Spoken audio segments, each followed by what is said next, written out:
মানে ধর্ম জাতপাত দেখুন, এ প্রসঙ্গে আমি বহুবার বলেছি, আমি বহুবার প্রকাশ্যে চ্যালেঞ্জ করেছি যে আপনারা দেখান হিন্দু ধর্মের কোথায় আছে। হিন্দু ধর্ম বলতে কিছু নেই, যে সমস্ত হিন্দু শাস্ত্র পুরাণ যেটাকে ওরা মনে করে ওদের কাছে পবিত্র, নিশ্চয়ই পবিত্র, সেখান থেকে দেখান যে গরুর মাংস খাওয়াটা একটা অনৈতিক কাজ, বা তা খেলে পরে হিন্দু ধর্ম সর্বনাশ হয়ে যাবে। আজ পর্যন্ত কেউ দেখাতে পারেননি, প্রথম কথা।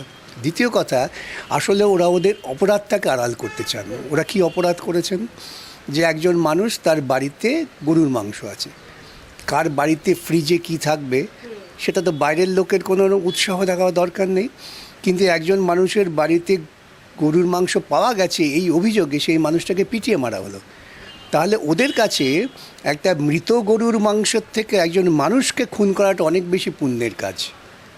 তো এই ধরনের অমানবিক যারা, বা এই ধরনের পশুবৃত্তি যাদের, তাদের বিরুদ্ধে প্রতিবাদটা কীভাবে করতে হয়? প্রতিবাদটা করতে হয় এটাই যে গরুর মাংস খাওয়াটা কোনো অপরাধ নয়, এবং সেটা উচ্চবর্ণের ব্রাহ্মণদের খাওয়ারই যোগ্য ছিল। সেটাই আমি প্রমাণ করেছি প্রকাশ্যে, ধর্মতলায়, গোপনে না। ওদের মতো লুকিয়ে লুকিয়ে গরুর মাংস বিফস্টেক খেয়ে তারপর বাইরে এসে বলবো গরুর মাংস খাবো না। ওরা কেন পারছেন না? ভারতবর্ষের গরুর মাংস রপ্তানিতে প্রচুর আমদানি হয়। ওরা এতই যদি গরু প্রীতি হয়, তো গরুর মাংস রপ্তানি বন্ধ করছেন না কেন? এই নিয়ে এরকম কথা বললেই তখন ওরা বিকাশ ভট্টাচার্য তিনি ধর্মতলার বলে খেয়েছেন তো, এবং তো তিনি তো চ্যালেঞ্জ করছেন, দেখাও কোন সনাতনী ধর্মে তোমার লেখা আছে এই যে গরুর মাংসটা অখাদ্য। আর ভারতবর্ষের বুকে, গোটা পৃথিবীর বুকে গরিব মানুষের প্রোটিন হচ্ছে গরুর মাংস।